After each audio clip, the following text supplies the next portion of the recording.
म्याऊं म्याऊं करने लगे, झूले पर सो गए, झुला दिया माँ ने। अत्रि ऋषि भी चकित रह गए कि देवी कौन है। ध्यान से देखा कि ब्रह्मा विष्णु महेश मेरे घर। जो योगियों की योग में नहीं आते, साधक की साधना में नहीं बनते, वो पूर्ण ब्रह्म परमात्मा मेरे यहाँ है। भैया ये माता ही कर सकती है और कोई नहीं कर सकता। उसके बाद भागवत में सती प्रसंग है, और सती प्रसंग में मैं इतना ही कहूंगा कि जीवन में फालतू किसी की परीक्षा मत लेना, और बिन बुलाए कहीं मत जाना। प्रजापति बनाया, दक्ष को प्रजापति बना, प्रजापति दक्ष ने भगवान से विद्वेष कर लिया। आपने कथा सुनी है ये? बेमतलब विद्रोह कर लिया, बड़ा आदमी होने के बाद अपने को बहुत बड़ा समझने लगता है।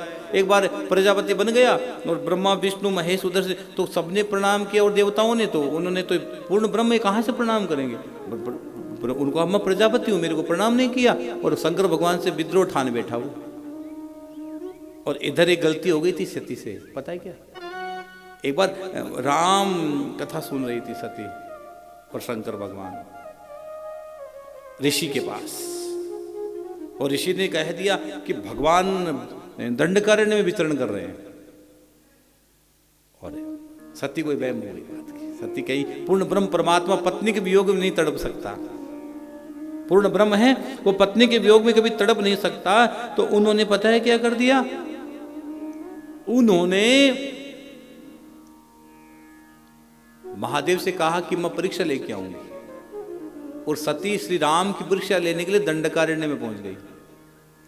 और उस समय सती श्री राम सीता की खोज कर रहे थे, सीता की याद में तड़प रहे थे, खोज कर रहे थे। और सती ने सोचा मैं क्या करूं, भगवान की परीक्षा, राम की परीक्षा कैसे लूंगी, ब्रह्म है कि नहीं है। तो उन्होंने सीता का वेश बना लिया, गलती यही हो गई।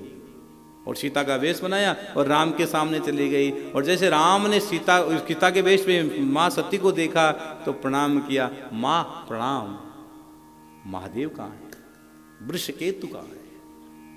ये जब सुना तो सती के पैरों की जमीन खिसक गई, बहुत बड़ा अनर्थ हो गया। मैं सीता के वेश में चली आई, वहां से लौट आई वो, महादेव ने कहा परीक्षा ले ली कि मैं कुछ नहीं बोली।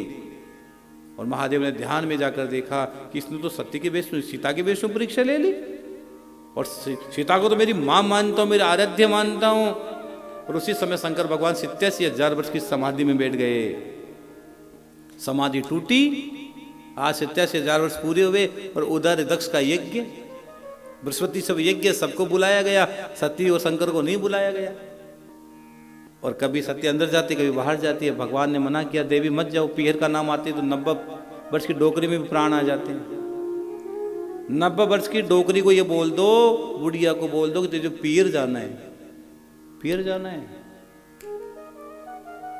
पीर में बड़ी ताकत होती है साहब, पीर का बड़ी एनर्जी होती है। पीर का नाम लो तो डोकरियाँ भी तैयार हो जाती है। रोज 11 बजे भोजन बनाती है, उसको बोल दो सुबह की 7 बजे तेरे को पीर जाना है, तो वो 6 बजे भोजन बना देगी। पीर में बहुत ताकत होती है, पीर में बहुत भयंकर ताकत होती है। यूं तो बोलता आदमी कि ये भाग्यवान तूने भोजन बनाया कि नहीं बनाया, है ऐसे ही बनेगा, खाना खा लो।